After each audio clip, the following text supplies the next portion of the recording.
दुलार चंद यादव की हत्या से अगर आपका दिल दहल गया है तो स्वागत है हमारे बिहार में। जितने बड़े गुनाहगार बाहुबली उतने बड़े प्रत्याशी माने जाते हैं। क्या आपको नहीं लगता है कि बिहार उस 90 का दशक वाली जंगल राज की तरफ जा रहा है, जिस समय कभी भूमिहार और यादवों की एक बहुत बड़ी तकरार से बिहार को कहा गया जंगल राज।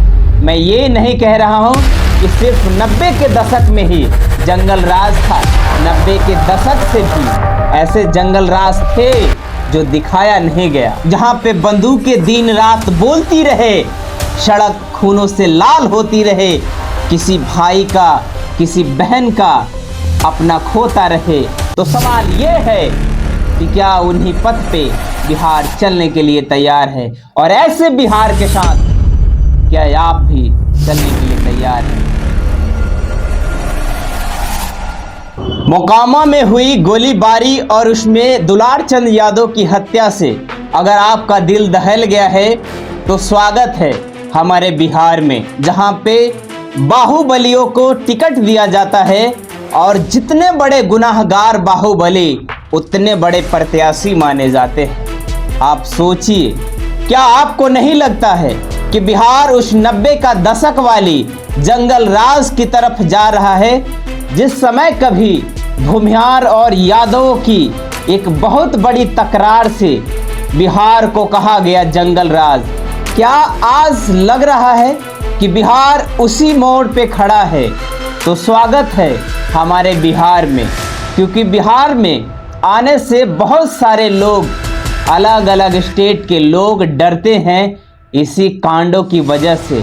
लेकिन आज दूर दराज से आने वाले लोग ही नहीं डर रहे हैं बिहार में, बल्कि बिहार भी डर रहा है अपने इस नए बिहार से, क्योंकि बिहार ने उस जुल्म को, उस शोषण को, उस हत्या को, उस लूट को, उस अपहरण को देखा है और भोगा है कि शाम होते ही बहन बेटियों का निकलना, पैसे लेकर किसी आदमी को निकलना, या किसी सच बोलने वाले लोग को सड़क पे निकलना, या तो हत्या की जाती थी या तो उसे अपहरण किया जाता था। मैं ये नहीं कह रहा हूँ कि सिर्फ 90 के दशक में ही जंगल राज था। 90 के दशक से भी ऐसे जंगल राज थे जो दिखाया नहीं गया। तो क्या लगता है कि बिहार फिर से तैयारी कर रहा है उसी अपने अतीत में लौटने के लिए?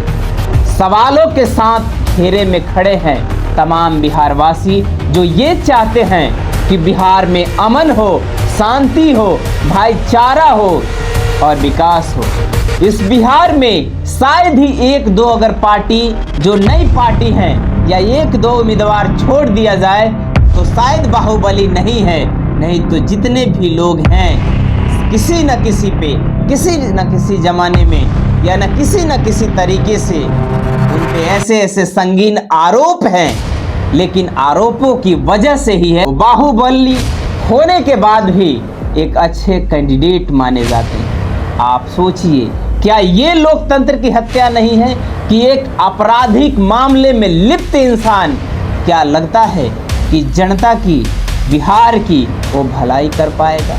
तो स्वागत है हमारे इस नए बिहार में। तो आप बताइए कि क्या ऐसे बिहार की ज़रूरत है जहां पे बंदूकें दिन रात बोलती रहे, सड़क खूनों से लाल होती रहे, किसी भाई का किसी बहन का अपना खोता रहे?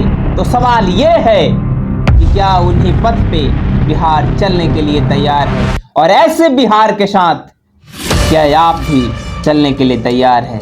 अगर नहीं तैयार है तो वोट करते समय, एक वोट करते समय अपने आप को 1000 बार सोचने पे मजबूर कीजिए कि क्या हमें ऐसे बिहार चाहिए जहां पे रोज, हर दिन, हर सुबह, हर रात बंदूकें बोलती हो और सड़क खूनों से लाल होता हो और लाशें गिरती हो? क्या आपको ऐसे बिहार की ज़रूरत है? अगर ऐसे बिहार की ज़रूरत है तो जिताइए उन बाहुबलियों को जो दिन दहाड़े हत्या करते हैं, सड़क को लाल करते हैं, किसी बहन बेटी को मांग गुजारते हैं, किसी अपने भाई को, सगा को खोते हैं। आप सोचिए और वोट करने से पहले 100 बार जरूर सोचिए।